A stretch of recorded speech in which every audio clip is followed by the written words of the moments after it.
Às vezes a informação ela entra truncada e vai crescendo e acaba ficando truncada.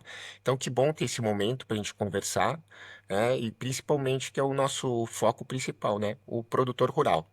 Esse que tem que estar com a informação, ele que é o dono do animal, né? Então, ele que tem que ter a informação para ter uma boa decisão, seja qual for, né? Mas com uma boa informação.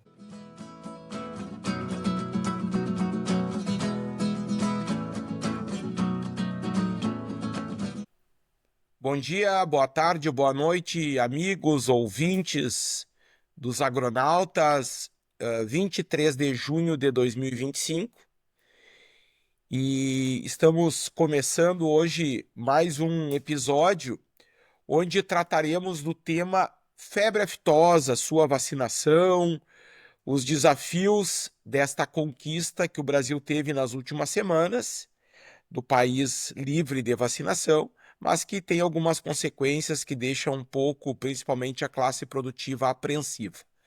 Nós teremos um convidado que daqui a pouco o Fernando Veloso fará a devida apresentação, mas antes disso nós falaremos um pouco da semana passada. Praticamente todos os agronautas estiveram num evento muito tradicional que estava completando 20 anos, que é a 20ª Jornada Nespro-URGS e primeiro Congresso Internacional de Criadores, que neste ano teve uma organização conjunta da equipe do professor Júlio Barcelos, representando o Nespro, URGS, e o Desenvolve Pecuária, que tem à frente hoje a produtora rural Antônia Scalzini. Todos nós estivemos lá, se criou um ambiente muito legal de network, atores da cadeia da carne bovina, ótimas palestras, me chamou a atenção principalmente palestras muito otimistas em relação ao mercado da carne, mas vamos falar um pouco então, acho que com exceção da Ana aí que estava no outro desafio aí, os demais agronautas estavam lá em Porto Alegre, no Barra Shopping, também outra coisa legal, né? Um evento de pecuária dentro de um shopping center, 700 pessoas, eu li ontem numa publicação, Cada vez então que aumenta mais, ótimo. Ricardo. Era Cada 560, 600, agora vez estamos aumenta 700. mais. Cada Barbaridade. vez aumenta mais, né? Aí Mas, com os Ricardo, já te atalhando um pouco, eu adorei o encontro, esse networking, tu falou a palavra, né? Muito relacionamento, palestras interessantes. Agora, o ponto alto para mim dessa semana foi a nossa janta com todos os A nossa agronautas. janta, eu ia Não, concordar com a você, janta dos eu ia concordar. agronautas, o Vasco vindo dos Estados Unidos. Para nossa Tá janta, ele louco? veio aí. Aquilo ali não tem Com preço. a boa janta, ainda levamos, né? Porque ele Fomos recebe em todos dólar, ele convidados por recebe ele em na dólar, janta. né, Yara? Ele recebe 6 É vezes mais outro que nós. nível. É outro nível. Eu achei sensacional, colegas. E além do que nós vamos comentar aqui de tudo de bom que teve, acho que é importante parabenizar o professor Júlio lá e a equipe pela continuidade, porque é a edição 20ª. E uma empresa, uma equipe, um profissional se dedicar 20 anos a fazer algo que é trabalhoso, que envolve tempo, né, e não esmorecer, eu acho que é muito É para poucos, né, louvável, Veloso? porque a gente fala em disciplina, fala em método, fala em não sei o quê, fala em PDCA, é muito bonito, né? Em gestão, é muito bonito quando a gente só transfere para os outros tarefas e responsabilidades e controles e tudo mais.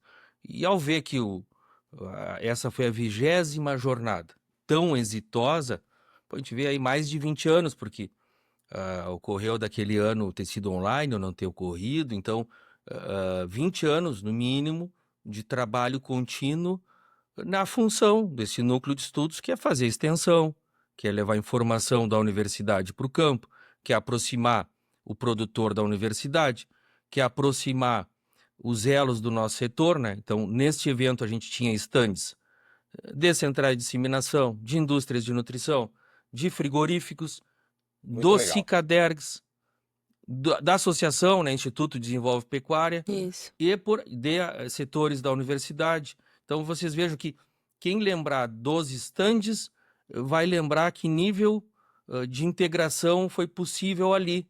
E isso é mérito dessa continuidade. Então, tem gente que é mais dedicada em rasgar seda aí a professores e mestres, etc. E eu sou mais reservado, mas nessa situação eu me obrigo sem menor vergonha ou pudor, fazer essa rasgação de seda do bem aí, porque eu acho que é merecido.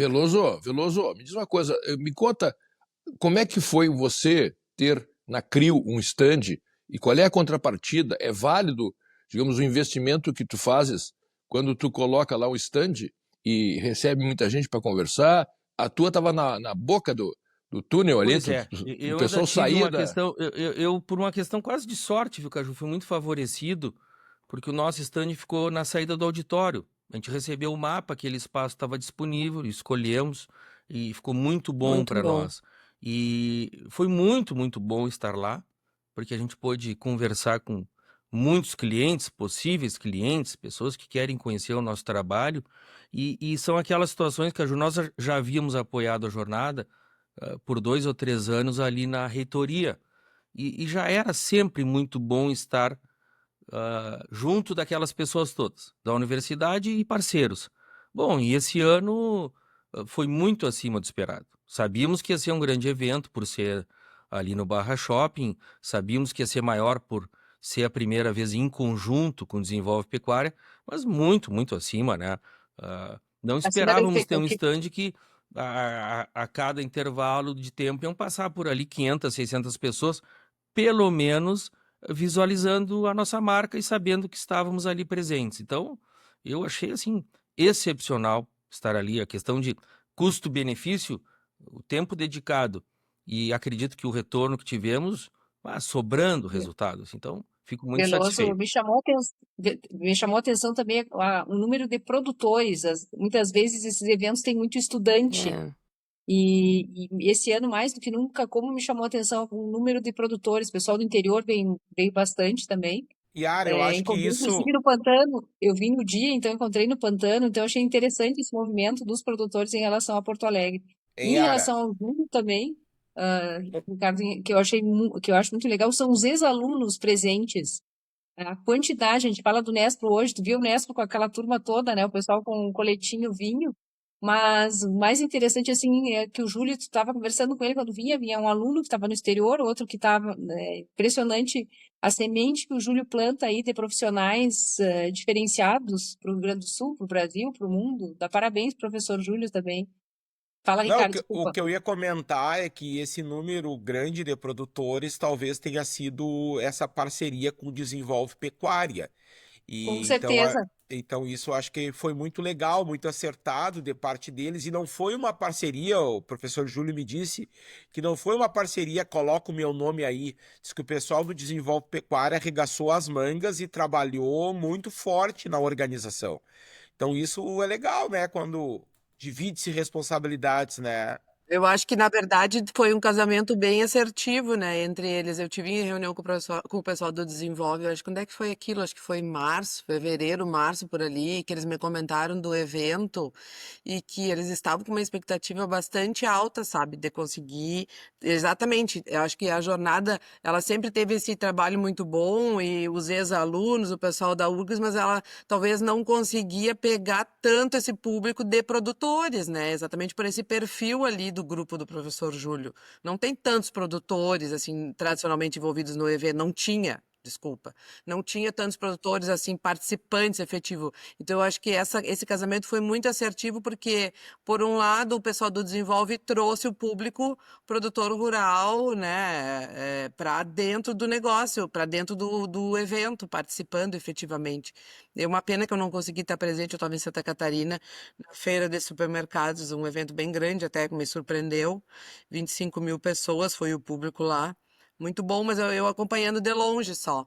Mas acho que agora também fica o grande desafio para o ano que vem, né? Para o evento do ano que vem, ou seja, também conseguir manter, né? Eles vêm conseguindo manter com palestras boas e agora com esse público super participativo aí, já está em 700 isso, mas o ano que vem também vai ser um grande desafio para eles, para conseguir manter, né? Já que esse foi o primeiro desse evento mais, digamos, de maior estrutura ou maior abrangência, né? Mas que legal, parabéns a Pessoal, todos. Só, Ricardo, só uma coisa que eu acho importante falar, e é um pouco mais crítico quando a gente fala o número de produtores que participaram, e ouvindo alguma das apresentações, palestras, e sobretudo no Rio Grande do Sul, onde nós tivemos convidados do Brasil Central, acho que teria uma crítica aos palestrantes, a quem apresentou conteúdo, e esse era o objetivo, trazer conteúdo para as pessoas que estavam lá e esse público de produtores.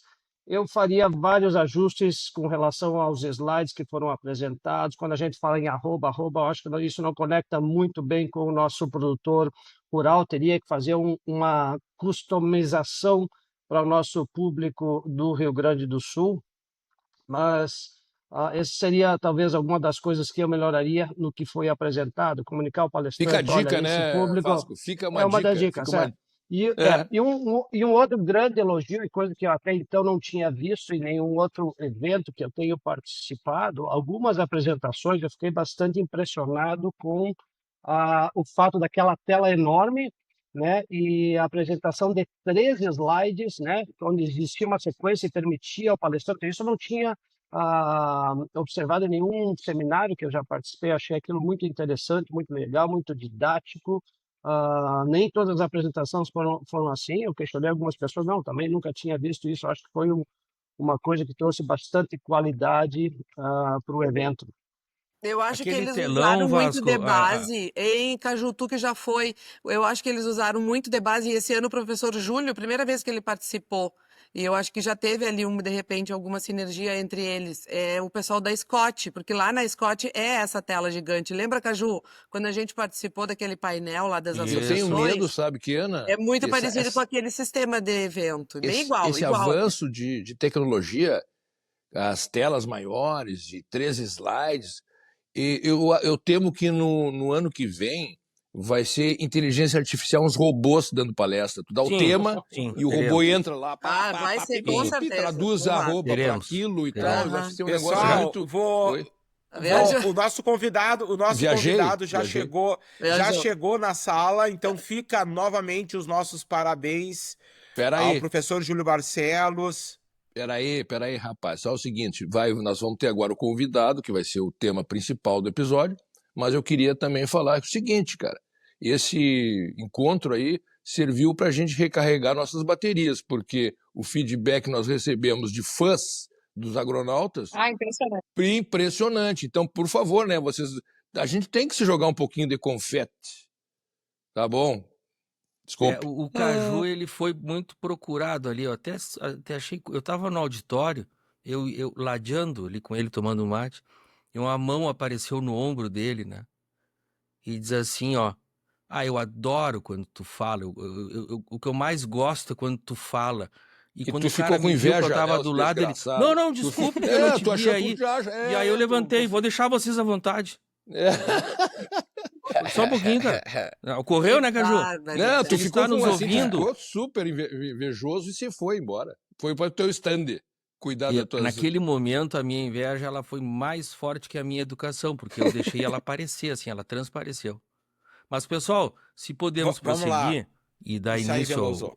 ao episódio propriamente dito, como se escreve, né? Agradecer aqui a presença do Diego conosco. E hoje o nosso convidado é o veterinário Diego Viale dos Santos. Eu vou fazer uma breve leitura aqui da formação dele, vamos dizer, acadêmica, e depois da trajetória profissional, e aí vocês verão que nós temos a pessoa altamente qualificada para a discussão ou para os assuntos que nós queremos esclarecer, que é a febre aftosa. Então, o Diego, em 2003, graduou-se médico veterinário pela URGS, Porto Alegre. Em 2006, mestre em genética e biologia molecular, também pela URGS.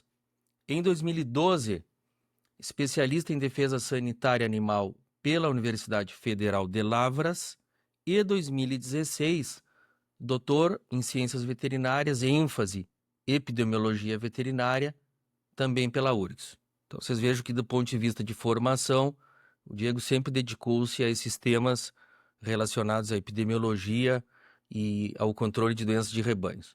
Na atuação profissional, então, entre 2006 e 2009, atuou na coordenação estadual do Programa de Prevenção e Erradicação de Febre Aftosa da nossa Secretaria de Agricultura. De 2009 até 2014, trabalhou e coordenou a seção de Epidemiologia, Estatística e Departamento de Defesa Agropecuária, também da Secretaria de Agricultura. Entre 2014 e 2022, aí já no Ministério da Agricultura, no Laboratório de Diagnóstico de Doenças dos Animais, pertencente ao Laboratório Federal de Defesa Agropecuária, e posteriormente na coordenação de Informação e Epidemiologia do Departamento de Saúde Animal, e também chefiou a divisão de febre aftosa e coordenação de animais terrestres nesse período. E atualmente, desde 2023, coordena o trabalho na área de febre aftosa no Centro Pan-Americano de Febre Aftosa, que é o Panaftosa, da Organização Pan-Americana de Saúde, OPAS-OMS. Então, Diego, seja bem-vindo. Veloso. Fiz aqui uma leitura breve do que localizei aqui no LinkedIn. Sei que teu trabalho vai além disso, mas é para os que nos ouvem perceberem que tu és um profissional que, desde sempre, né, estás envolvido com esses temas, tanto na tua formação como na tua atuação profissional. Ou seja, prato cheio para o nosso episódio de hoje. Seja muito Primeiramente, bem-vindo. Veloso, bom dia, colegas. É um prazer estar aqui. O mais importante não estava Bom aí, dia. Veloso, que sou colorado, né? Isso é o mais importante aí de tudo que tu Muito tem falado bom. aí. Perdendo ponto no início do episódio, mas vamos adiante, né? Ganhando ponto. Depende. Cavalo paraguaio. Ganhando ponto. Mas agora aqui, morando no Rio de Janeiro e tendo 3 times carioca no Mundial aqui, tá sendo difícil aguentar, mas vamos em frente. Mas, primeiramente, Tudo queria bem. agradecer o convite, fiquei bem feliz e me desculpar um pouco aí desse meu leve atraso. Tenho um filho pequeno, hoje ele acordou, complicou um pouquinho aqui a saída, mas tá tudo dominado. Obrigado pelo convite, é um prazer. Eu já escutei alguns episódios aí do Agronautas, então fiquei feliz, Veloso, quando você me contatou. Tem um professor que é bastante assíduo aí com vocês, né? O professor Lobato. Ele me compartilha, às vezes, alguns episódios, tenho contato até hoje com ele. E vamos em frente, aqui estaremos Querido para professor. conversar. Eu acho que o mais importante estamos num mundo hoje muito.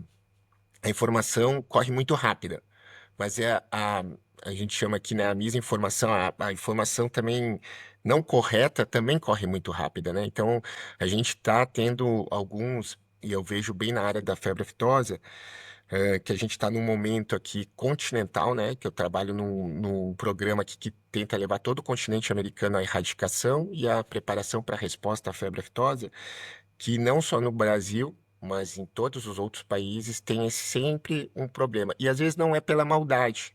Às vezes a informação ela entra truncada e vai crescendo e acaba ficando truncada.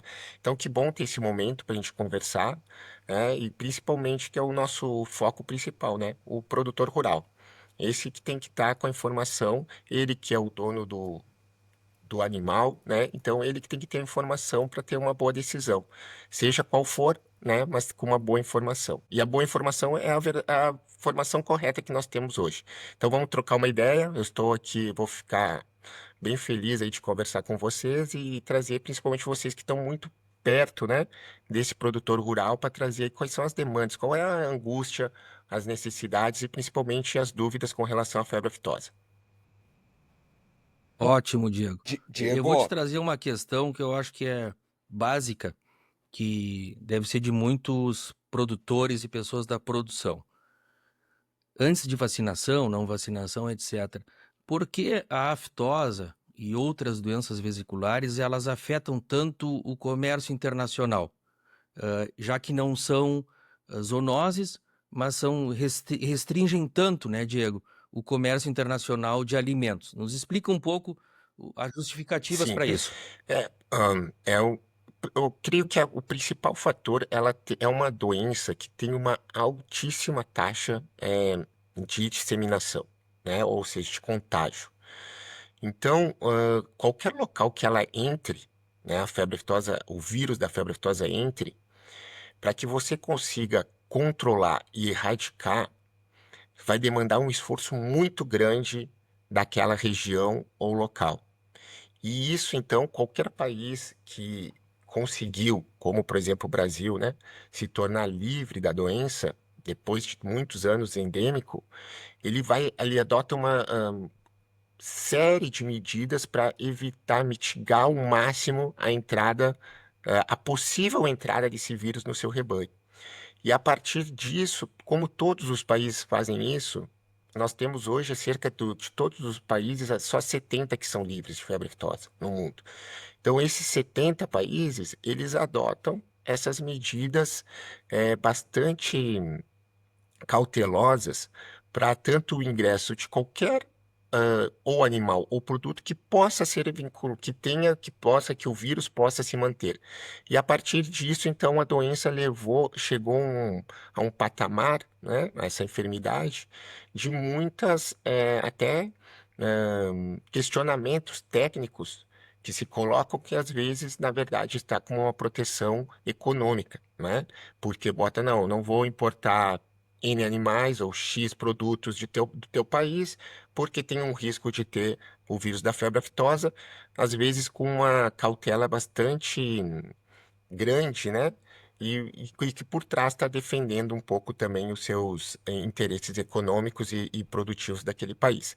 Então, a enfermidade, eu creio que o grande impacto dela é esse, o grande poder de disseminação. Ela tem um poder muito grande, dificilmente é contida, e num e aí nós vamos já fazer um comparativo aí com agora que o Rio Grande do Sul passou há pouco tempo aí com um foco de influenza aviária.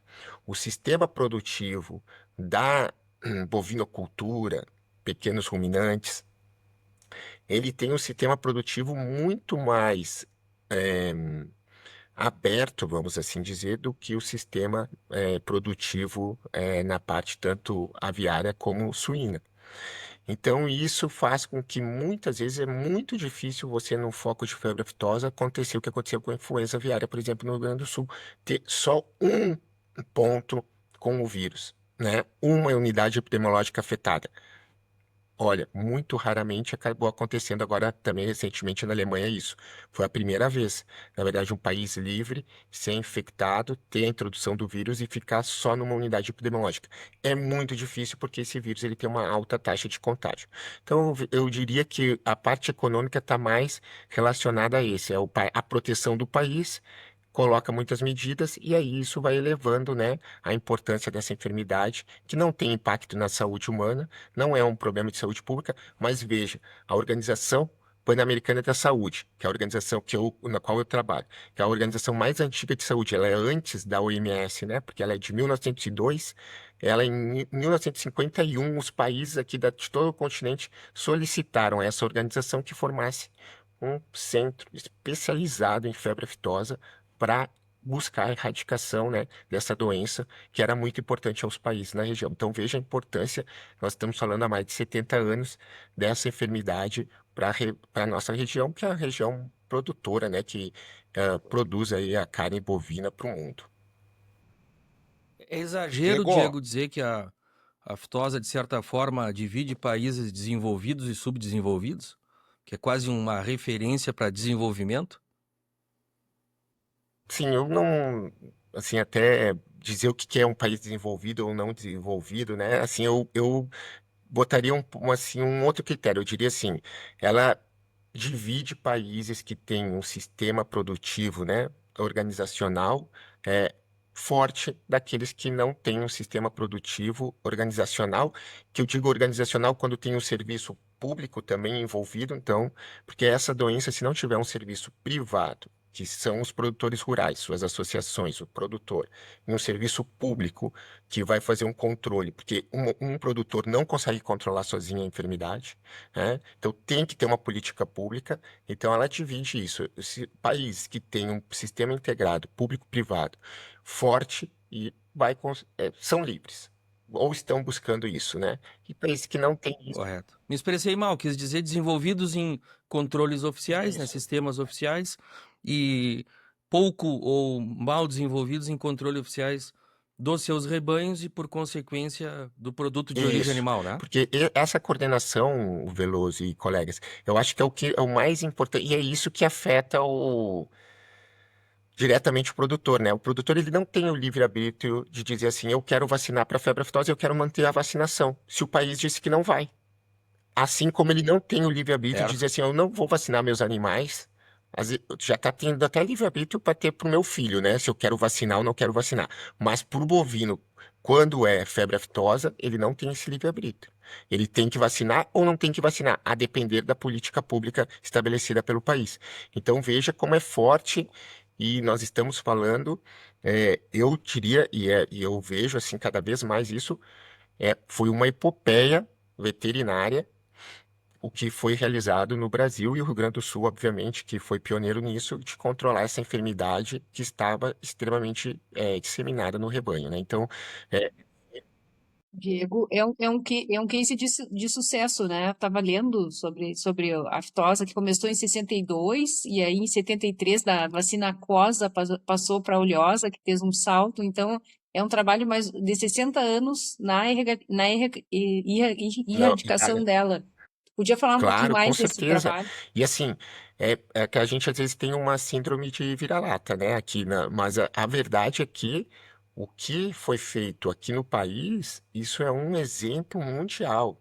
É um exemplo mundial, porque é uma magnitude muito grande, né? É uma doença extremamente difícil de controlar. E a gente pode conversar aqui, como eu falei, tem mais de 100 países que têm a doença e não conseguem controlar e erradicar.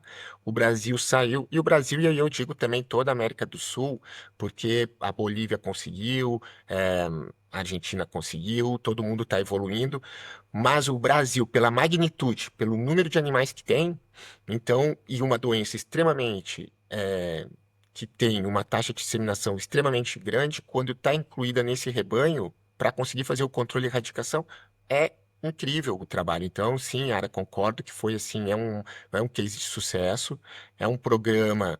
E eu acho que o Brasil, nós temos que lembrar também que o Brasil, esse programa que começou na década de 60 e começou até antes, em 1950 teve a primeira conferência de febre aftosa, Conferência Nacional de Febre Aftosa no Brasil. E se nós pegar esse período de 70 anos, e eu gosto de frisar isso, porque isso é política de Estado, não é política de governo. Nós passamos por democracia, por ditadura, por governos de direita e esquerda, e o programa sempre continuou. E por que a gente pode ver que isso sempre continuou e teve sempre um foco? Porque o setor privado é o que comanda. E quando o setor privado diz que quer e vai fazer, independente do. Pode ter alguma mudança pequena aqui, mas o foco foi mantido. Era controlar e erradicar a doença. Então, com certeza, é um caso de sucesso e que a gente tem que. O Brasil tem sido chamado e abre mercados, muito por causa desse trabalho que foi realizado aí pelo setor produtivo. Diego, Diego, deixa eu te fazer uma bem-vindo. Eu pergunta. queria. Só rapidinho, Ana. Pode falar. Bem-vindo, tá? Uma satisfação aí tu estares com a gente hoje nesse tema tão importante. Eu vou tentar agora, Diego. Eu tô dentro da academia, então acho que tudo que tu trouxe assim para nós, sou médico veterinário, é algo extremamente relevante. Esse trabalho que foi feito pela erradicação pela retirada da vacina, né, do território.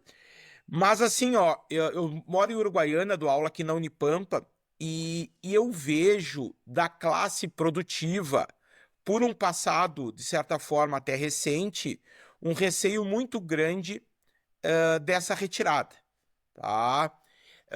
E o Rio Grande do Sul talvez não teria tanto risco, porque, tu me corrige, mas eu acredito que a Argentina e o Uruguai sigam vacinando.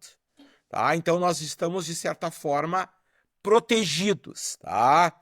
Mas aí nós estamos nesse evento do Nespro, e tu viu, acho que no início, que nós estávamos fazendo aí alguma fala, e um ex-ministro do Uruguai meio que faz uma fala extremamente preocupante para um auditório de 700 pessoas ali ouvindo, dizendo que, na opinião dele, tá, a retirada talvez possa ter consequências negativas para o Brasil no futuro próximo, pensando no tamanho da nossa fronteira e que, de certa forma, a eficácia do setor público em regiões mais inóspitas talvez não seja tão grande. Então, eu queria trazer um pouco dessa visão que eu vejo seguidamente dos produtores. Como é que tu poderia nos trazer algo sobre Excelente isso? questão, Ricardo. Eu acho que assim, primeira, eu acho que nós temos que, pro produtor, né, nós temos que ter uma visão bem clara o que que é a vacinação. A vacinação, ela não evita a introdução do vírus. É a primeira coisa que tem que saber. A vacinação não evita. O Rio Grande do Sul, o último foco que teve, ele tinha vacinado e teve o foco foi em agosto o último, na verdade, não, o penúltimo, né? Vamos botar que foi em 2000, do ano 2000. Em agosto de 2000, o Rio Grande do Sul estava vacinando até 2000. Foi quando ele ia, é que nem que tem um período de vazio de um ano. Então ele estava com a imunidade, o Rio Grande do Sul, e teve a introdução do vírus. Então, assim, nós tivemos o último foco no Brasil também em 2005 e 2006 em Mato Grosso do Sul e Paraná, os dois estados vacinando. O último foco no Paraguai, o Paraguai estava vacinando. O último foco, quando eu falo, é uma ocorrência, são vários focos. Então, assim, a primeira coisa que nós temos que desmistificar é que, assim, eu vacino, eu não vou ter foco. Não é verdade. Não é verdade. A gente vacina a população bovina, sabendo que nós temos, e bubalina, mas sabendo que a gente tem outras espécies suscetíveis, e mesmo a espécie bovina e bubalina que pode estar vacinada, não quer dizer que não vai ter a introdução, não vai ter a infecção. Pode ter a introdução e dependendo da dose, né, da dose viral, pode ter aí a enfermidade, se está vacinado. Isso eu acho que é a primeira coisa, porque tem uma venda, né, e tem interesses, às vezes, nessa informação, né, de que eu estou vacinado, eu não vou ter foco. Não é verdade, só nós olharmos para trás, todos os focos que tem. E aí eu passo um outro Esse caso de 2000 foi joia, Diego? joia. O joia, o Rio Grande do Sul está vacinando até Só, só 2000 vacinou no ano 2000. Quando ele começou o período que ele tem que ficar 12 meses sem vacinar, teve o foco. Ou seja, é que nem se ele estivesse vacinando. Ele não ficou sem vacinar. O Rio Grande do Sul nunca foi uma área ele livre sem vacinou em vacinação. maio e o foco ocorreu posteriormente, foi Em isso? agosto, foi um pouquinho antes da Expo Inter até a época.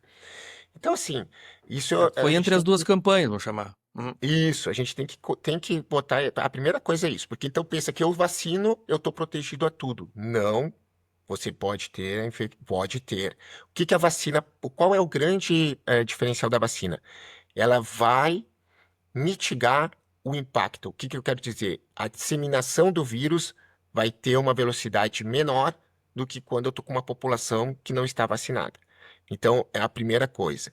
E o impacto que se fala muito quando está vacinando, se fala assim, ó, eu tiro a vacinação, eu estou me arriscando a ter o foco. Não, você pode estar vacinando e pode ter o foco também. Primeira coisa. Segundo, a vacina aqui no Rio Grande do Sul e na América do Sul, no geral, protege para 2 sorotipos. E dentro de cada sorotipo, isso agora nós vamos entrar numa parte técnica, mas tentando trazer para um linguajar mais assim que o mais não tão técnico, né? Porque às vezes a gente fala muito técnico, a gente acaba excluindo um pouco o produtor rural. Não quero dizer porque tem muito produtor que tem também muito conhecimento dessa parte fina técnica, mas se a gente também fala muitas vezes no linguajar do produtor, depois somos questionados porque nós não estamos falando no linguajar técnico. Então, quando a gente está conversando assim, eu quero trazer a informação mais próxima ao produtor. O vírus da febre aftosa, ele tem. É que nem se nós tivesse 7 vírus, mas na verdade são sorotipos, né? E cada vacina que eu vou fazer quando eu vacino meu animal protege para apenas um desses sorotipos, sendo que cada sorotipo ainda tem várias cepas virais ou várias linhagens virais, e não quer dizer que se eu vacinei, por exemplo, um sorotipo O, eu vou proteger para todas as cepas ou linhagens O que existem no mundo contra o vírus da febre aftosa. E assim serve para o A, para o Ásia 1, e para o SAT 1, 2, 3. Esses são os sorotipos circulantes. O C já não está mais circulante. Então, nós temos 6 sorotipos circulantes. A vacina aqui nas Américas protegia, né, para 2. Então, outros 4 não protegem, não tem imunidade cruzada. Ou seja, além de não proteger para todos o O e para todo o A, os 4 outros sorotipos circulantes no mundo, a vacina não protege. E hoje, os vírus que estão mais saindo, e mundialmente falando, né, que estão saindo da África, por exemplo, e atingindo a Ásia, são sorotipos que se chamamos do conjunto SAT, SAT1 e SAT2. A nossa vacina não protege. Então, o que eu quero levar para um exemplo aí, Ricardo, e para o produtor. Se vem uma pessoa com uma bota suja, que esteve na África, que a gente chama, né, um fomite, que estava lá e vem para o Uruguai, que está vacinando, o vírus que vai estar nesse fomite, essa vacina uruguaia não protege. Vai ter focos de febre aftosa no rebanho uruguaio, se tiver o contato, a exposição, e a vacina não vai proteger. Uma breve pausa para agradecer os nossos apoiadores, que fazem com que o nosso podcast chegue até você. A ABS, Progresso Genético gerando lucro. A Factum Agro, transformando a gestão no agronegócio. Brasão do Pampa. Faça a pecuária do futuro hoje. Cotrijuque, Cooperativa Agropecuária Júlio de Castilhos. Seja feliz, seja Cotrijuque. Datamars Livestock. Soluções integradas para conectar você à sua fazenda. Frigorífico Silva, qualidade do campo à mesa. Ouro Fino Saúde Animal, imaginando os melhores produtos e serviços para alimentar o mundo. Revista Pecuária Sul, informação que gera desenvolvimento. Pelechia e Bastos Leilões, 30 anos de profissionalismo e transparência na batida do martelo. Propec Consultoria de Abate, do campo à indústria gerando resultados. E aí já surgiu na nossa discussão aqui, enquanto a preocupação também em relação a trânsito animal, já que sabemos aí da questão de ter animais em tantos países da América aqui Latina, né, e que eles transitam, querendo ou não, né, pela extensão das nossas fronteiras, dificuldade de controles. Então, esse é um grande temor, exemplo, de gado do Paraguai, de gado de outros países, ingressarem no país e nos trazerem grandes riscos para a doença ou para um retorno da febre aftosa. Então, se tu puder prosseguir nessa linha de raciocínio, é o que a gente estava aqui discutindo, porque é o que mais fala-se. O pavor maior é esse, tá, Diego? Sim. E sendo claro contigo, as pessoas são muito críticas em relação ao controle oficial na parte de trânsito, que o trânsito ele é controlado de forma precária internacionalmente.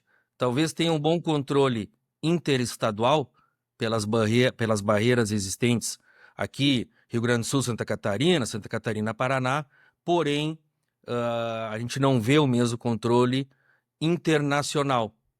E isso é sempre muito criticado pelo setor produtivo. Então, prossiga daí em diante, seguimos te ouvindo. E aí tem o interesse do tema é tão grande que tem já uma fila de inscrições aqui. Nossa, Usualmente nós somos mais ótimo. desorganizados.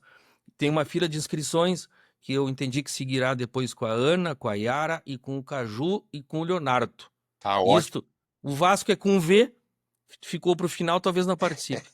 Veloso, tu vai me controlando aí também, porque eu gosto de falar muito que para mim eu adoro e eu acho Fica que à nós vontade e fica tranquilo que, Tá e, ótimo. se necessário, eu te interrompo da melhor Isso. forma possível. Ou Perfeito. da forma que eu conseguir. Tá? Perfeito. Toca a ficha aí. Porque o que eu estava comentando, então, primeiro da vacina, tirar um pouquinho disso da cabeça, que é um escudo que vai proteger contra tudo. Não, os últimos focos que ocorreram aqui na região foram regiões que estavam vacinando e nós tivemos. Então, isso é a primeira coisa. Segundo aspecto que é importante, o Brasil faz parte de um plano hemisférico, e o Brasil está muito bem nesse plano hemisférico, que inclusive é a organização aqui que controla e coordena esse plano, assinado por todos os 35 países do continente. que esse plano hemisférico, por que eu quero também trazer isso? Porque quando a gente fala assim, o Brasil está tirando a vacina, fez um controle e erradicação, e outros países estão caminhando igual, ou seja, aquilo que eu falei assim, um produtor, ele não adianta ele querer controlar a febre aftosa sozinho, a mesma coisa serve para em nível de país. Não adianta um país querer fazer e os outros não, que não vai conseguir, porque a gente sabe, não é só aqui nas Américas, que o trânsito nas fronteiras que passa droga, armas, animais, e sempre vai passar a depender do preço. Então, não é só aqui que acontece na Ásia, na Europa. A Alemanha, se nós falar que a Alemanha entrou o vírus da febre aftosa lá, entrou de forma ilegal, de alguma forma, né? Então, há trânsito de animal, produtos, sempre vai ter. Então, mas o Brasil ele está fez esse processo dentro de um plano hemisférico. E eu fico, assim, eu gostaria de estar sinceramente, nesse painel onde está o colega uruguaio, o ex-ministro falando, para que a gente debatesse, mas debatesse assim para pensar. Hoje, o risco aqui nas Américas não é de país livre sem vacinação. O risco do vírus poder estar circulando e entrar, ou principalmente entrar e não ser detectado, são nos países que estão vacinando. Então, assim, quando o Uruguai fala que o risco é o Brasil, não, está invertido. O risco é o Uruguai para a região.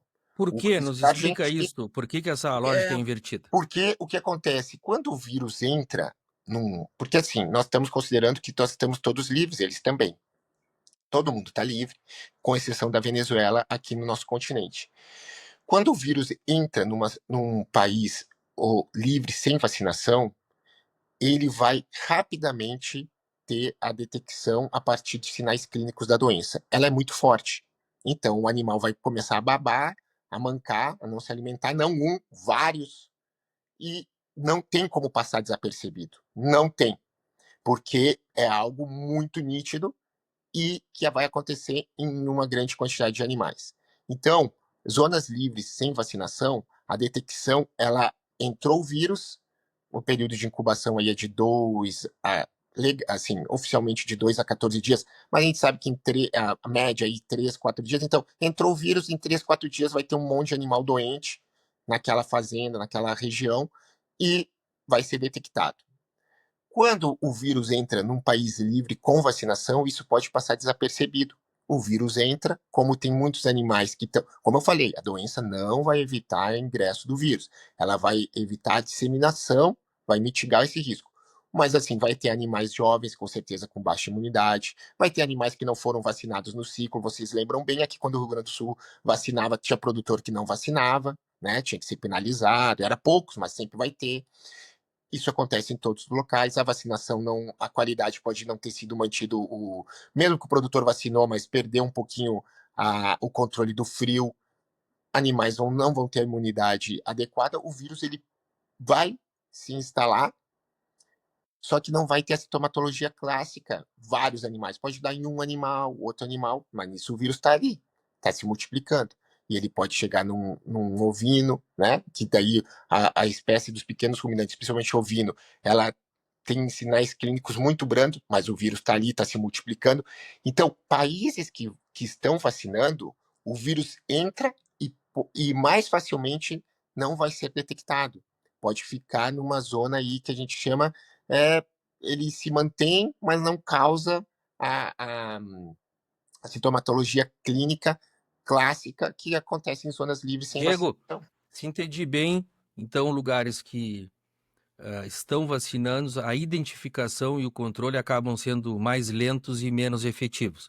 E países onde a vacina foi retirada, a identificação é quase imediata, e aí tu consegue controlar esse foco para que ele não tenha ampliação. E aí eu passo a palavra à Ana, que estava inscrita aqui nas dúvidas e perguntas. Desculpa a demora para a tua participação, Ana. Isso, na verdade. Oi, Diego, bom dia. Oi, Ana. Bem-vindo. Na verdade, a minha dúvida era a seguinte: então, nesse caso específico, pensando em países, a minha dúvida era a relação à comparação de países que são livres com vacinação e países livres sem vacinação, que agora é o nosso caso. No momento da entrada de um vírus, tá? Pensando em que num país com vacinação, que o rebanho esteja vacinado para aquela cepa especificamente ou não. A comparação do país livre sem vacinação é que tu não vai ter a disseminação tão rápida? Isso. É isso que E vai.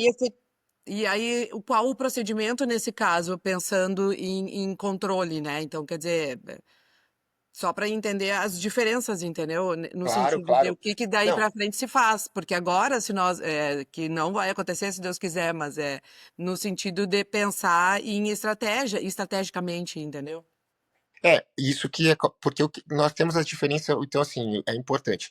As diferenças numa área livre com e sem vacinação, até a gente até fez uma nota técnica, tem publicada no nosso site, né, para trazer um pouquinho essa diferença.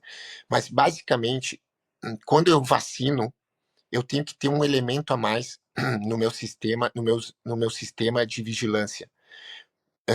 Que é, por exemplo, que acontece aqui na nossa região, são estudos sorológicos, normalmente aqui se usa transversais, que eu vou fazer coleta de soro de uma amostragem na população, coleto o soro e investigo se teve contato com o vírus da febre aftosa ou não, porque o animal pode ter tido contato, não expressou a sintomatologia clínica porque ele tem uma imunidade. E nós, quando vacinamos para, vamos supor, para gripe, né? Nós podemos vai ter uma sintomatologia mais branda, mas nós vacinamos para isso. Mas o vírus pode ter passado ali. Então, eu tenho que colocar no meu sistema de vigilância esse elemento. Quando eu não uso a vacinação, que é o caso agora do Rio Grande do Sul, eu não preciso mais fazer a sorologia nos animais.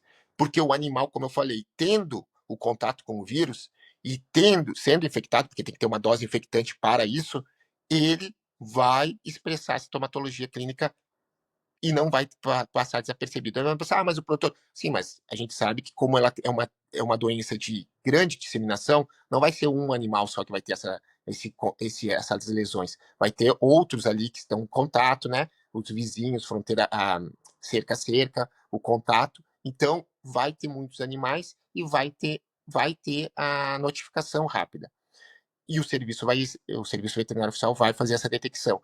Então, quando eu vacino, eu tenho que ter um elemento a mais. Sorologia todos os anos nos meus animais por Sim. amostragem. Quando eu não vacino, não preciso desse elemento. Então, isso já é uma diferença que demonstra. E por isso que muitos países, por que muitos países não querem ou evitam ou colocam uma regra diferente quando eu vacino? Porque a probabilidade, apesar que de todos esses estudos que é feito anualmente, existe uma probabilidade maior de que o vírus possa estar circulando nessa população e não esteja sendo pego na amostragem, mesmo na sorologia. Então, tem países que têm essa restrição. E já quando é livre sem vacinação, como não tem essa possibilidade, é muito remota, então não precisa ter isso. Então essa é a diferença. Então por isso quando eu digo assim, quando fala que o risco, não, porque se o risco é quem não vacina. Se o vírus entrar aqui no Rio Grande do Sul, 3, 4 dias depois vai ter um alarme. Não tem como passar desapercebido. Mas aí Diego, nós estamos muito menos protegidos ou não? Ou seja, nós não temos. O que nós temos de segurança? Nada. Não, não. O Nesse que é? sentido. Proteção imunológica nós não temos. Não existe mesmo. Não existe uma proteção imunológica. É um Beleza. risco muito grande, né, Diego? Mas Nesse sentido. eu te pergunto, você quer que entre. Agora é uma pergunta bem clara. Você prefere que o vírus entre e você, em 3, 4 dias, tenha vários animais com lesões e detecte que, claro, que pode ir para outras regiões, mas tu tem que ter um sistema, né, para ir buscar isso aí? Ou tu prefere que o vírus entre e fique ali se multiplicando e ninguém detectando e ele continue ali? Depende do que a gente quer. O que a gente decidiu foi pelo primeiro, no caso, né? Isso Foi foi pelo primeiro, que é o que a todo mundo decisão. prefere. Porque o que eu Diego, tenho que ter? Só que Não qual que é o, necessariamente. o grande. Só, desculpa, antes, sim, qual que sim. é o grande balizador disso tudo? Eu tenho que ter um sistema que detecte e que controle rapidamente. Então, a secretaria tem que estar bem, ela tem que ter veterinários, estrutura e tudo mais, e o produtor rural, e eu acho que o Rio Grande do Sul tem tudo isso, tem que estar ciente de que entrou lá na minha propriedade. Eu vou ter os meus animais eliminados? Vou, infelizmente. É de alta genética. Vou, infelizmente. Eu errei também, porque, de alguma forma, as minhas medidas de biossegurança interna da minha propriedade eu deixei. Ou eu comprei um animal, ou eu deixei alguém entrar lá. Enfim, alguma coisa falhou para aquele vírus entrar. Ele não brota do céu. Uhum. Mas eu tenho que ter, como produtor, a ciência que eu vou ser indenizado. E o Rio Grande do Sul tem isso, tem a indenização, porque o produtor saiba que não vai perder Porque eu sempre faço quando eu faço alguma palestra, eu falo assim, ó, é que nem a Defesa Civil vir na nossa casa e falar assim, ó, tua casa está condenada, vai pra rua. Como assim? Eu tô com a minha família, é um produtor, é o ganho dele. Como assim eu vou eliminar todos? Agora, se vem, não, aqui, ó, tá aqui, você vai ser remunerado, infelizmente, para proteger todos os demais aqui, nós temos que demolir tua casa. É a mesma coisa para você com o produtor. Só que ele tem que ter essas garantias. Tem país que não dá essa garantia ou que o serviço não está tão estruturado. Eu vejo que o Brasil, por um sistema que foi feito, fez bem e tem toda essa estrutura.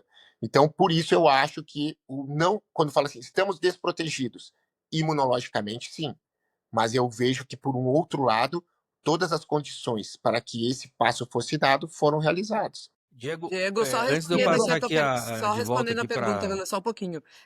Eu acredito que nessa visão, até sim, eu particularmente acho que faltava um pouco mais de conhecimento e engajamento por parte do setor produtivo no sentido de entender que estava sendo dado esse passo e o quanto que isso é desafiante e traz responsabilidade para o produtor rural. Isso traz uma grande responsabilidade para o produtor rural e para os órgãos de controle no momento que a gente tem fronteira seca. E isso nos abre muita brecha, isso nos traz muita, risco. É risco. Mas o passo já foi dado, agora não é mais o que prefere ou não prefere, o passo foi dado. A questão, eu acho que agora, Diego, é um trabalho muito estruturado, exatamente, de educação, de conhecimento, para que todos estejam cientes que estamos, o risco, vamos dizer assim, maior, mas que a gente tem que trabalhar em conjunto.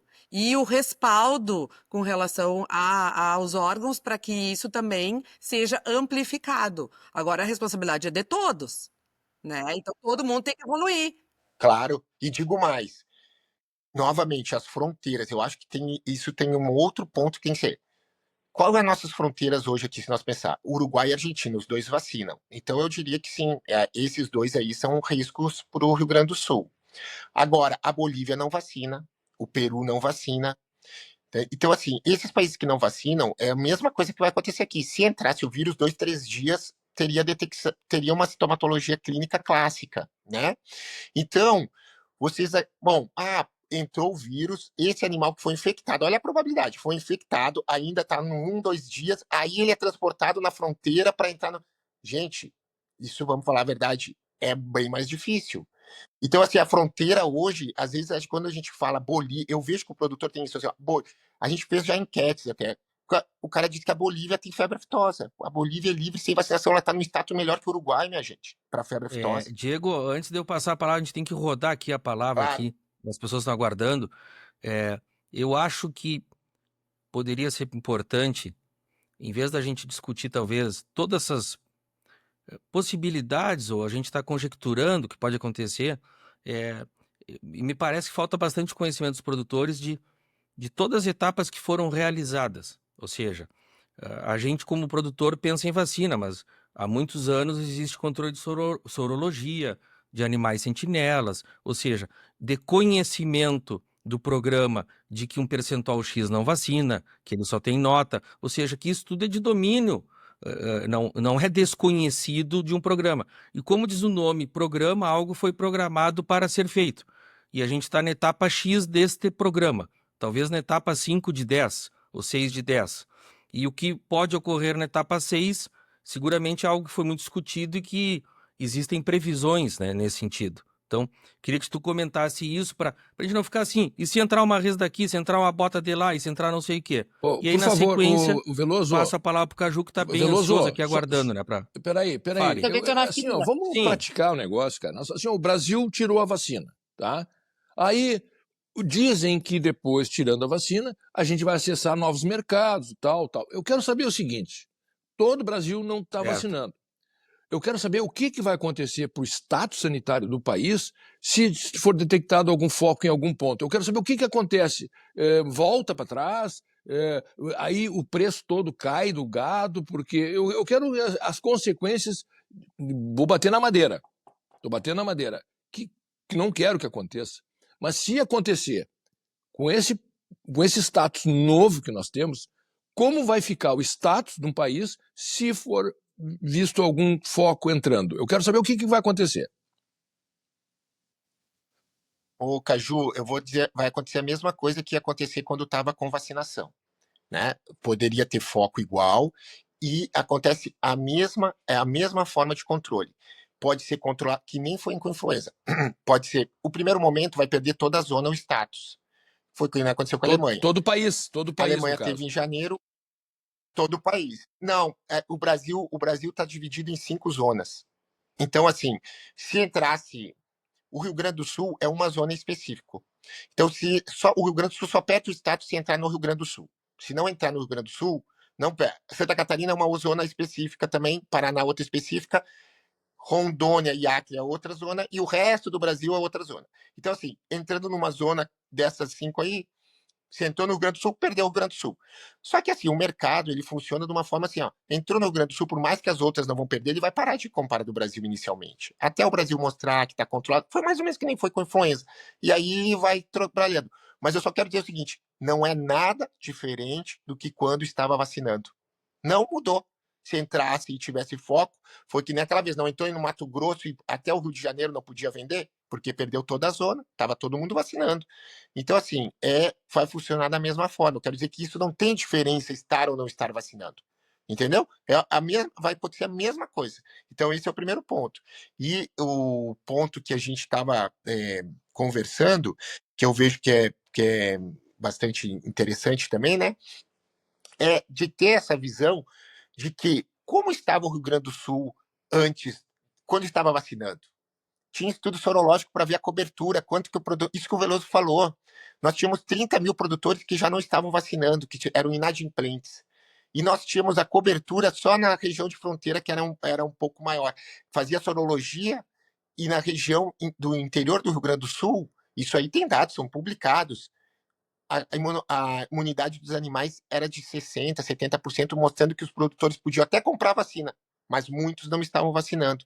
Então, nós estávamos no pior período, que eu estava falando para vocês, é quando o vírus entra, não dá sintomatologia clássica, porque ainda tem uma imunidade, mas ele tem suscetível para estar se multiplicando e pulando um para o outro, e vai mantendo. Então, era o pior momento, era aquele que era obrigatório vacinar, mas o produtor já não via a doença há 20 anos e já não acreditava, via perdas, uma vacinação hoje. E aí vamos dizer, quanto que o Rio Grande do Sul economizou? Eu nem vou falar de mercados, acesso a mercado, porque isso aí é privado com privado.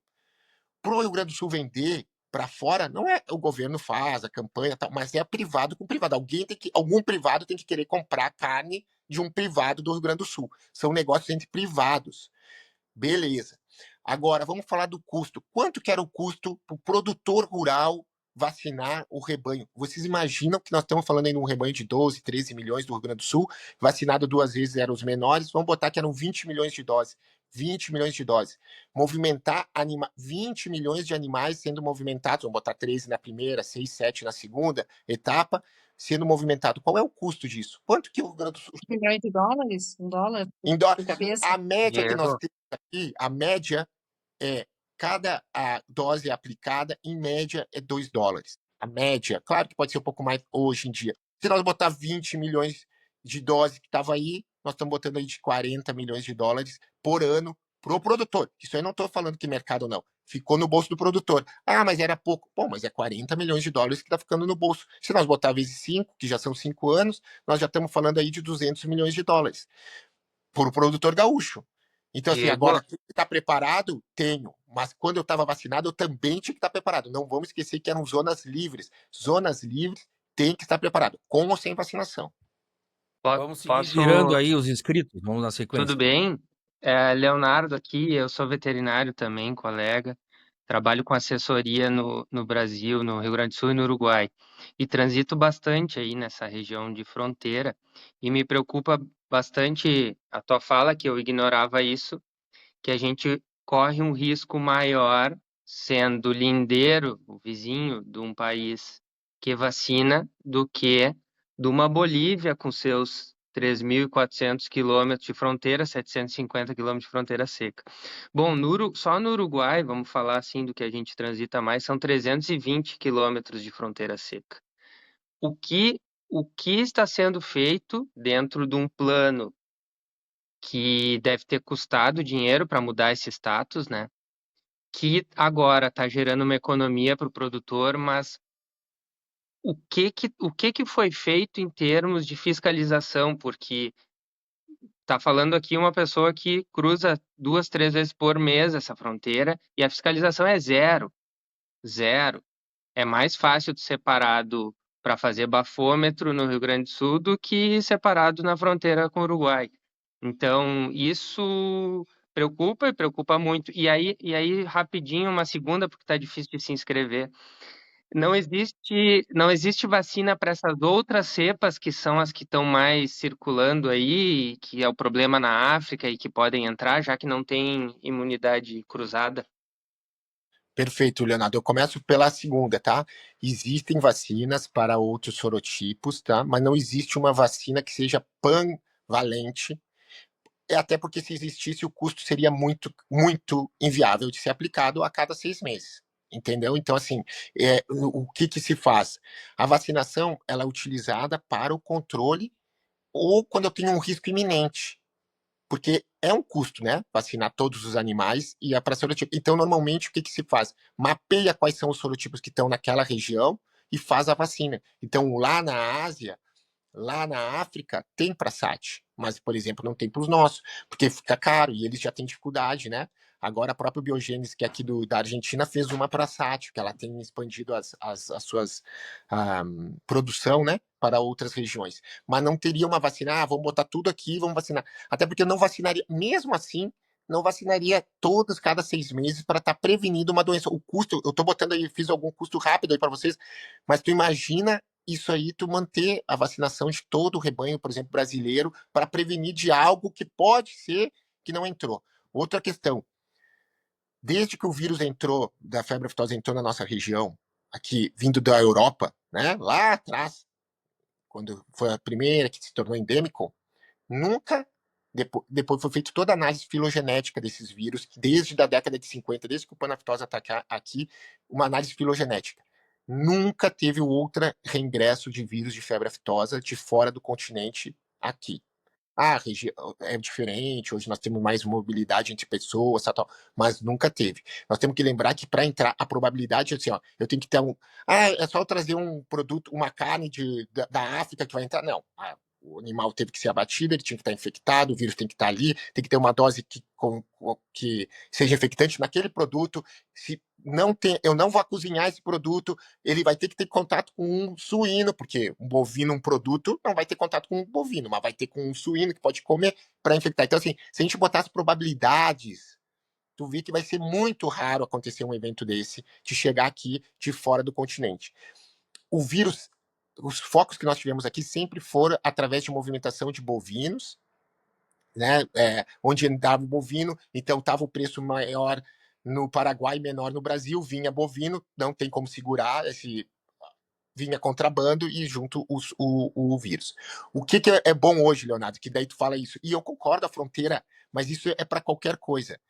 Nós não temos hoje, na região, com exceção da Venezuela, nós não estamos com o vírus circulante.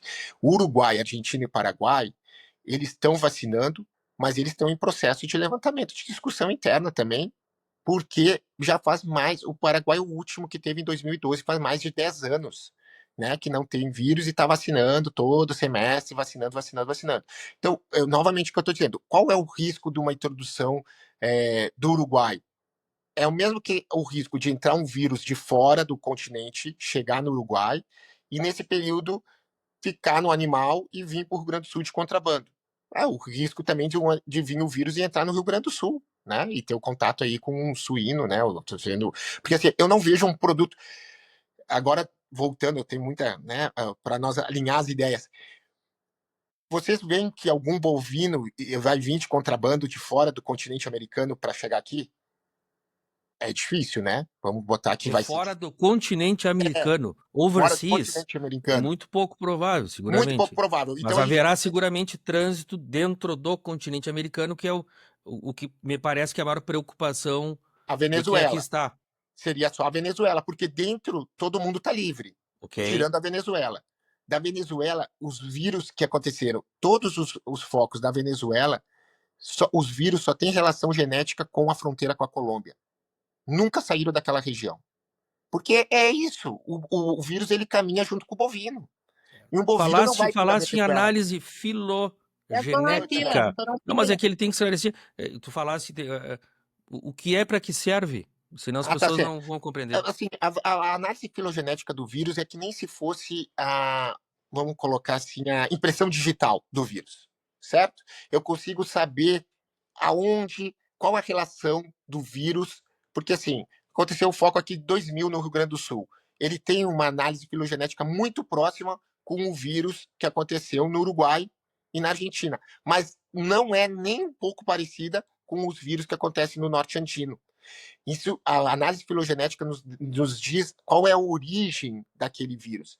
E aqui nas Américas, o vírus sempre esteve muito em regiões muito específicas. Aqui do Cone Sul, sempre foram a análise filogenética mostrou que eles tinham relacionamentos, assim como lá do norte andino.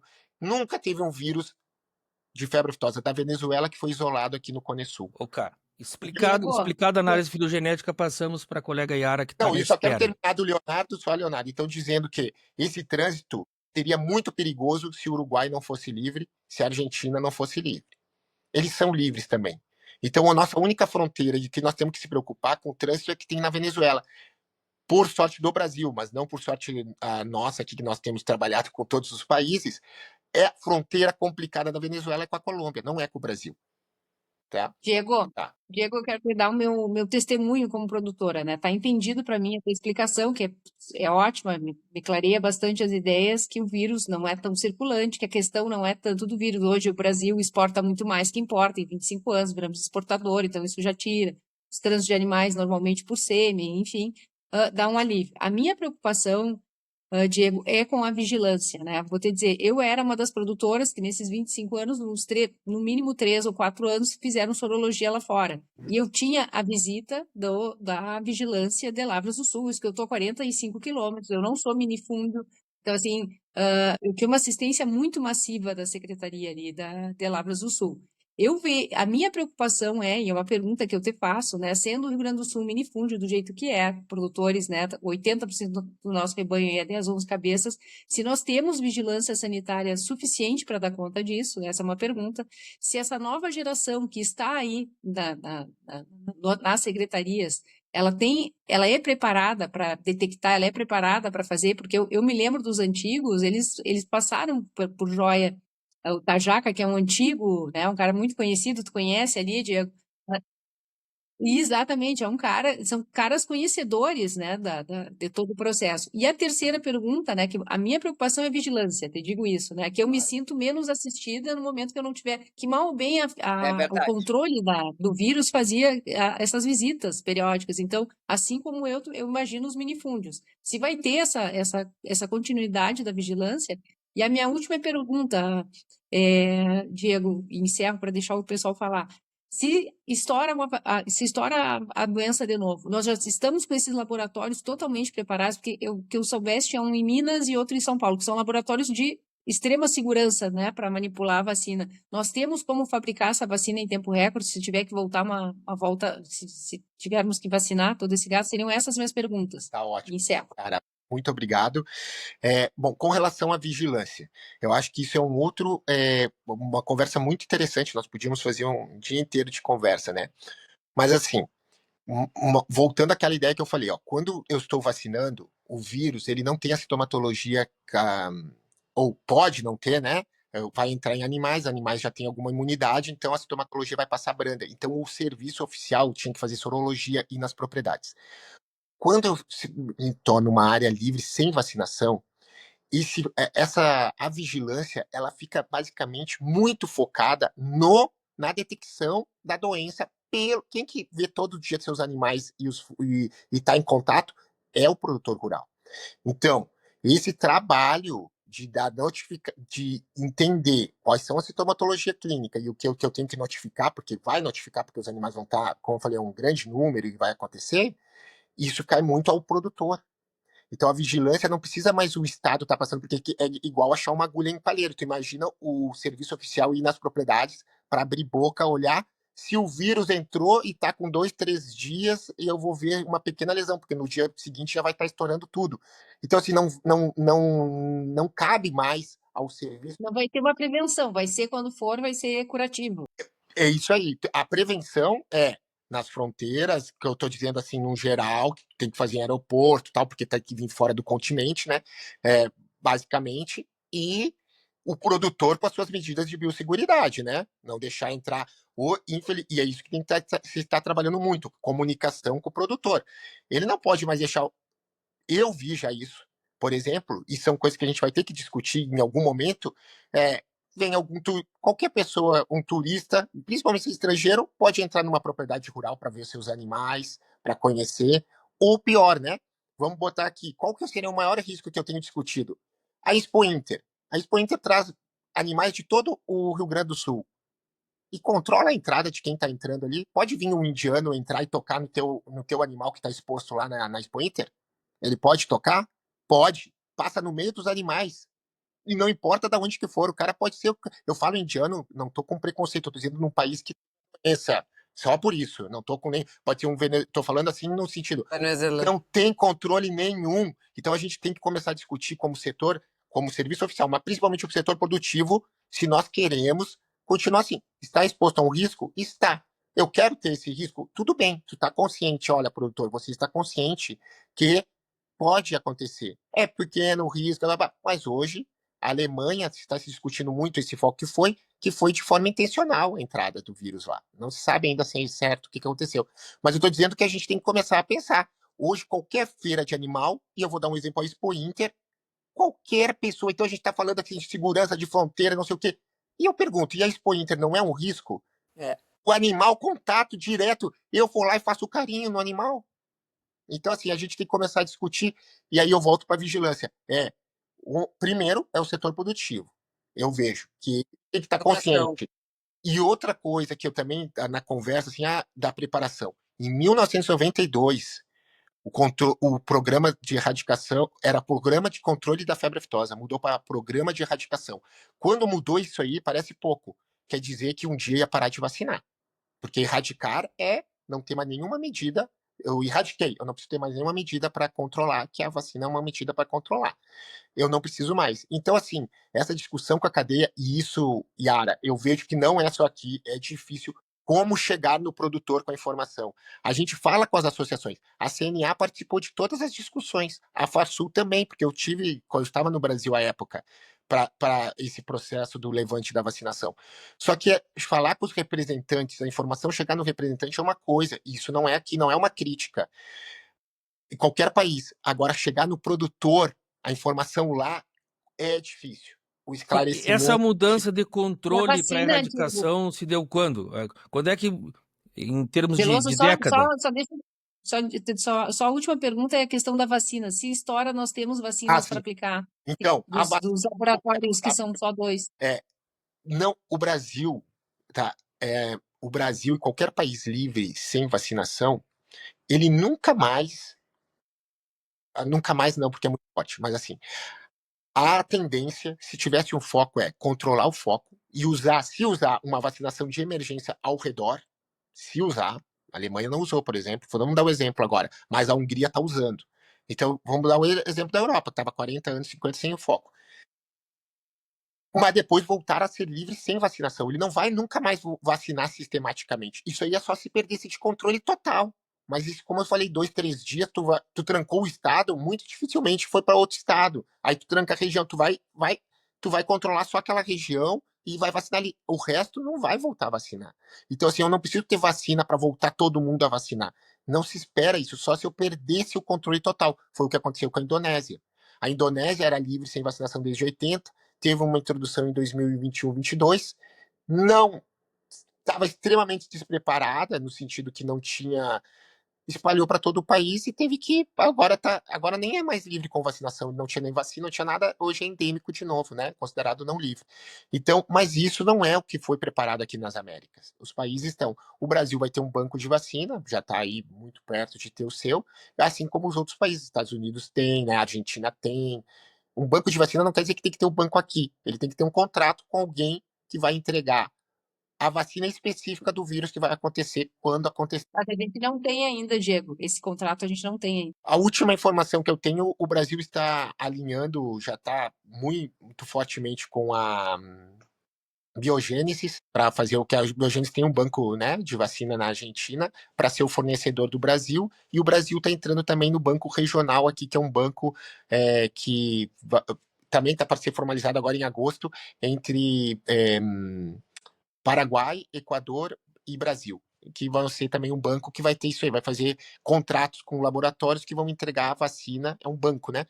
Quando tem um foco, esse vírus é mapeado rapidamente, isso aí é 2 dias, já mapeia ele, sabe qual é o vírus, produz a vacina, em 7 dias entrega a vacina aqui. Aí pensa, nossa, é 7 dias.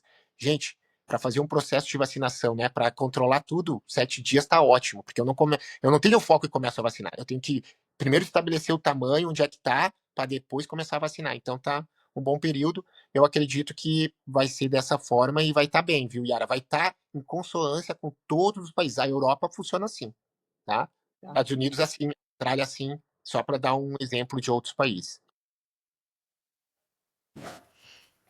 Diego, na verdade, assim, eu acho que, só complementando tudo que já foi dito, né? Nesse caso, a gente vê que tem uma responsabilidade muito grande que fica aí para o produtor rural, né? Como a gente já falou anteriormente, e tu falasse, e essa suscetibilidade, ou seja, o quanto vulnerável, vamos dizer assim, né? Nós estamos, eu acho que tem que existir, eu imagino que já exista, um plano de controle mais efetivo de fronteiras, né? Então, esse plano tem que ser mais efetivo mesmo, na prática, né? Porque se nós temos 2 países dos nossos lados aqui, nós pensando em Rio Grande do Sul, tá? Vamos deixar o resto, não vamos nem entrar nessa questão, mas que estão vacinando e que são ali portas secas de entrada, né, pela fronteira seca, o que se tem nesses casos específicos, quando o país entra e se torna livre sem vacinação, o que se faz nesse caso? O que está planejado? O que vai ser feito efetivamente? Isso aí é uma política aí do Brasil, obviamente, de controle de fronteira, mas a gente sabe que é carente em qualquer lugar do mundo, aqui também. Mas, novamente, Ana, eu quero frisar que, assim, o Uruguai, a Argentina e o Paraguai, no caso, eles são livres com vacinação. É o que o Rio Grande do Sul estava antes, né? Então, assim, são livres, fazem todo ano sorologia e mostram que não tem o vírus circulante. O que eu quero dizer é que se tivesse o ingresso do vírus nessa região, a probabilidade, assim, a gente está falando, né, sempre em probabilidade, é que poderia passar, de repente, desapercebido, mas poderia, né? Mas isso não quer dizer que não aconteceu no Rio Grande do Sul, não aconteceu no Uruguai, antes, né? Então, assim, são livres. Eu acho que tem que ter essa tranquilidade, assim, são países também livres. Teríamos que ter muito mais preocupação se fosse país não livre como a Venezuela. Aí sim, o vírus não tem a comprovação que o vírus não está circulando na Venezuela. O vírus está aí. Então, aí sim é um problema, né? Agora, o controle de fronteira sempre vai ser importante, de fronteira, né? Não só para a febre aftosa, para todas as outras doenças transfronteiriças. E a gente sabe que é complicado de estabelecer, mas não quer dizer que é porque é complicado que não vai fazer nada. Tem que fazer, né? Então, acho que o Brasil tem aí seu trabalho e o setor produtivo, eu acho que tem um grande papel nisso, que é ele que força as políticas públicas a acontecerem, né? Então, assim, eu sei, por exemplo, no Rio Grande do Sul existe o programa Sentinela na secretaria, que passa em algumas propriedades, que tinha gado de corredor, não sei como é que está hoje, né? Mas tudo isso foi trabalhado nesse processo da retirada. Vocês que estão aí, a Yara que está na fronteira e ainda tem gado de corredor, isso era um problema, os animais Eu sou soltos. fronteira, sou em Livramento, Então, na Ana, verdade.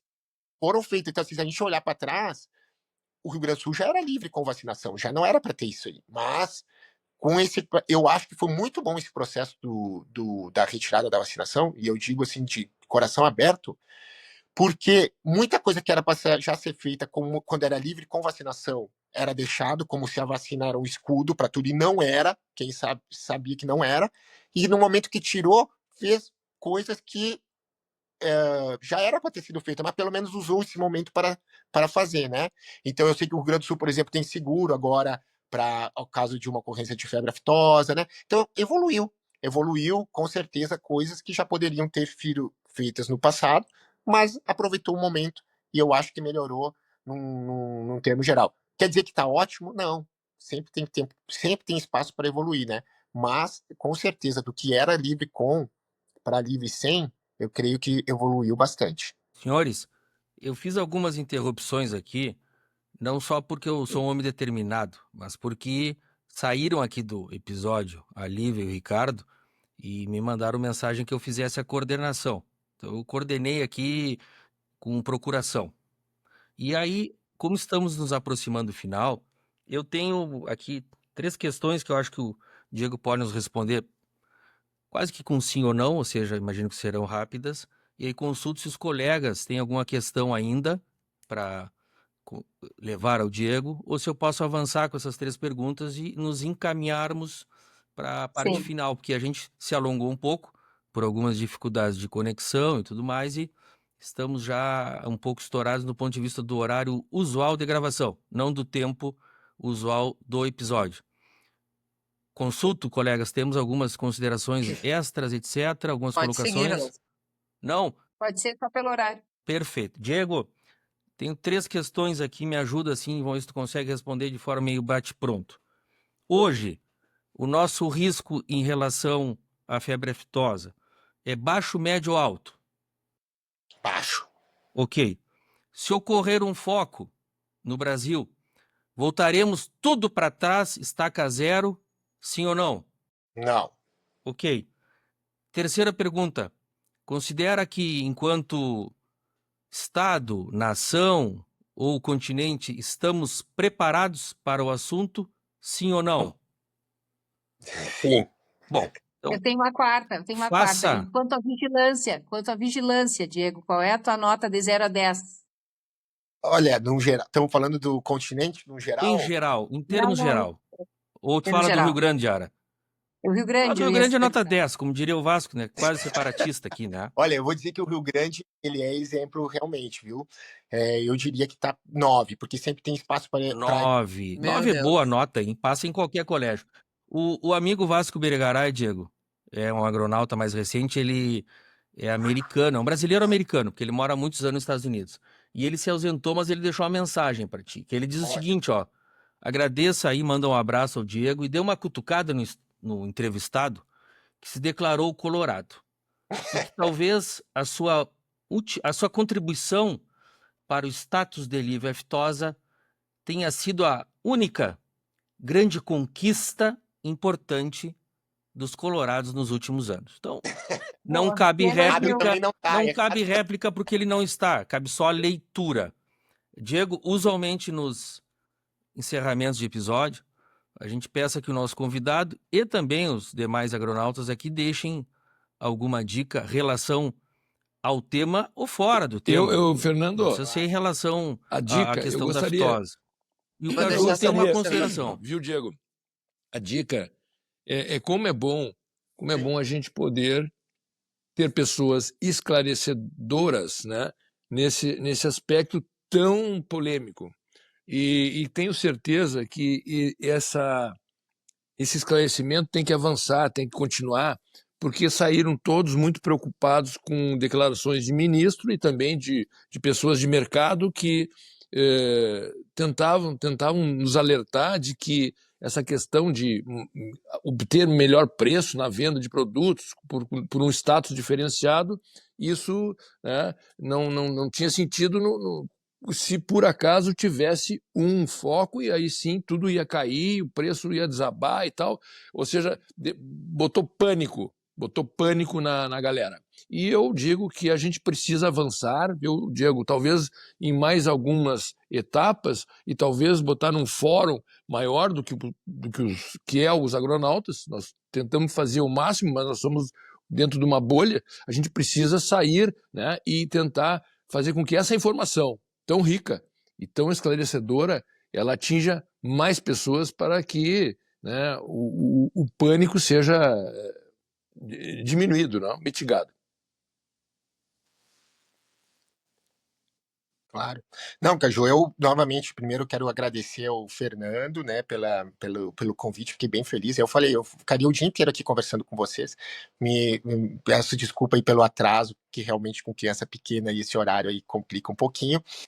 Mas a gente tem participado, a gente tem fomentado os países, a gente fez uma guia agora mesmo, lançou uma guia de comunicação em febre aftosa para tentar com o setor produtivo. Eu não vejo forma, olha, tudo é só nós vermos nós, né? Se a gente falar que é o governo levando a informação, o produtor já não vai escutar.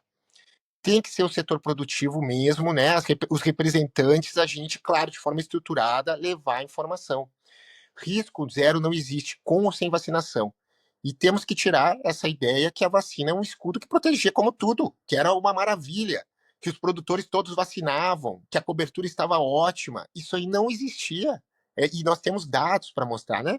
Então eu acho que nós temos que levar, e os países que estão vacinando, eles vão chegar um momento que vão. A tendência é que eles façam também esse processo da retirada, como aconteceu com a Europa inteira, na década de 80. E agora eles tiveram foco. Não quer dizer que não pode ter. Pode ter. Teve ali. Tem que controlar. Não, o país inteiro não perde tudo. Controla, isola e faz seu papel. Então, assim, eu acho que a gente tem que ter. Porque o medo, me parece, e aí fecho também com isso, é que é aquela coisa assim, ó. Eu não posso ter a ocorrência, eu não posso ter o vírus. Não, pode acontecer, podia acontecer quando estava com vacinação, pode acontecer agora também. Eu tenho que estar preparado, todo mundo tem que saber seu papel, né? O produtor ter essa segurança. E eu digo mais uma vez, também de coração aberto, o Brasil fez um bom trabalho. O Rio Grande do Sul fez um bom trabalho. Eu vejo outros países. Nós temos controle. Por exemplo, só para dar um exemplo, e aí fecho, Iara. Nós temos países norte-americanos, do continente da Norte América, por exemplo, que não tem esse controle de cadastro e movimentação animal que nós temos, para fazer uma rastreabilidade que nem tem aqui a América do Sul, que nem tem o Brasil. Então, assim, nós conseguimos rapidamente saber todos os animais que saíram da tua propriedade, por exemplo, nos últimos 30 dias, bloquear e nelas, né? Então, assim, são sistemas que, às vezes, como a gente está acostumado, quando a gente olha para fora, a gente vê que a gente está bem, tem um sistema, óbvio que tem espaço para melhorar. Então, muito obrigado mais uma vez a vocês, feliz. Estou aqui, quando possível, estarei. Obrigada, Muito bom, Diego, obrigada. muito bom. Faça um Muito relato, obrigada. antes da parte de dicas, um relato, agora me recordei, Diego, recente, no final de maio, nós tivemos um trânsito muito grande de visitantes em propriedades rurais no Rio Grande do Sul, que foi uma gira do Mundial das Raças Hereford e Braford, especialmente da raça Braford no Rio Grande do Sul. E eu acompanhei 3 visitas e ocorreram 4 visitas a campo. E nas 3 visitas ali transitavam 200, 300 ou mais pessoas, algumas vindas de outros países, e havia uma presença muito importante da Secretaria da Agricultura nas entradas das propriedades, fazendo o controle de cada veículo, né, e demonstrando a importância do controle e realizando o controle. Então, tem situações que, às vezes, a gente é um pouco crítico, um pouco insatisfeito, mas eu volto aqui, é recente. Um mês atrás, nós tivemos uma situação disso. E faço um alerta, né? Aqueles que recebem os estrangeiros aí nas suas propriedades, né? Atenção, né? Limpeza das botas. Eu sou colegas veterinários, não custa carregar no cano da bota uma escova e um detergente. Isso eu aprendi com o colega Turca de Martori. O veterinário não deve levar coisas de uma propriedade para outra a não ser informação, né? A gente pode levar mais coisas, né?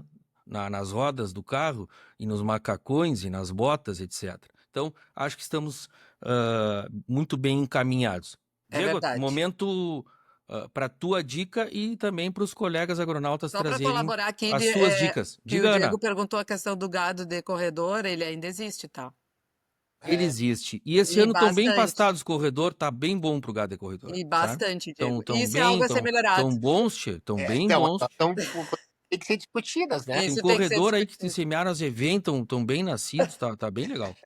Bueno, Diego, se tu quer trazer, além de tu nos mandasse um link para materiais técnicos o material esse que tu falasse, nós Diego, iremos que vocês estão lançando, publicar nos créditos largando. desse episódio, né? Ótimo. Solicitaremos aí para que se publique aquele link que tu nos mandou de informações e outras que tu queira recomendar, mas deixo agora para alguma dica tua do tema ou fora do tema. Fica à vontade. Um livro, um disco, um local de baile, uma zona de dança, uma zona livre, né? Livre que a gente possa frequentar, né? Não uma zona contaminada. Diga aí. Não, mas então, Veloso, primeiro eu quero dizer que eu vou disponibilizar, eu acho que tem uma nota técnica que a gente fez em português, mas ela tá bem sintética sobre a diferença de zona livre com e sem vacinação, botando item por item qual a diferença, e eu acho que dá um resumo do que a gente discutiu aqui. Ótimo. E aí eu vou disponibilizar, acho que esse aí é uma tabela, acho que dá 3 folhas, então assim, quem quiser um pouquinho mais, né, dá uma lida ali. Pode compartilhar nos Agronautas, Diego. É uma forma da gente também compartilhar essa tua informação. A gente coloca no Instagram dos Agronautas e passa para amigos, enfim. Isso, perfeito. Então, acho que eu vou. Esse que eu compartilho com vocês, né? Bom, e é isso. E como dica, assim, eu tenho eu gosto muito de epidemiologia e tem um livro que se chama O Mapa Fantasma. O Que Mapa Fantasma. É o Mapa Fantasma, é um livro muito interessante que explica, foi o pai da epidemiologia, como ele rastreou, né, a primeira vez o surto que teve com água contaminada em Londres, e é a dica que eu deixo, que eu acho que é uma coisa interessante às vezes para ler. Olha que legal. Para os leigos também, Diego, só para os... Não, para os leigos também, ele tinha, isso aí eu estou dizendo há mais de 100 anos atrás, né, sem toda a tecnologia, e ele conseguiu rastrear que o problema era uma fonte de água que tinha no centro de Londres e não era o ar, como os cientistas da época diziam. É muito legal a história, é uma história real, então eu deixo essa dica aí para os argonautas. Muito bem. Demais colegas? Considerações e dicas? Eu não tenho dicas hoje. Eu não tenho hoje, não. Eu vou deixar... A dica são as dicas do Diego. Eu vou deixar uma dica. É uma dica para quem acredita no futuro. Que procurem, talvez nos próximos 10 anos aí na Amazon, a trilogia do surfista a pé. Ela não foi lançada ainda e ela vai ser lançada, talvez por mim mesmo. Ela não está disponível hoje, quem fizer a consulta, mas com alguns anos ela estará. Assim como tem a trilogia do Gaúcho, tem a do surfista a pé. O livro 1, o tomo 1 é O Mar. Os outros 2 eu deixaria em suspense. Que bárbaro. Alguma colocação mais, colegas? Eu não estou habituado a encerrar episódios, eu sou inimigo do fim, eu gosto que eles prossigam. Diego, tá, não, só um abraço para o Fernando Dora, Diego, que foi da Secretaria da Agricultura. E ao Conversei Fernando bastante Greff com também. ele.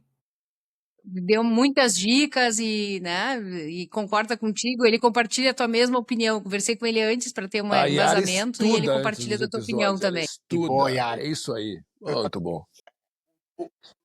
Tu estuda? Peço aos colegas e também ao Diego que tem que ser, né? Não quando encerrarem aqui... Quero fazer só o Velossol do Dora. Dora é assim, ele teve o fórum aí de febre aftosa no Rio Grande do Sul, e ele foi um dos entrevistados, né? E ele é um dos grandes responsáveis desse processo no Rio Grande do Sul da febre aftosa. Não, o Dora. Não é o mesmo do PSDB. Não.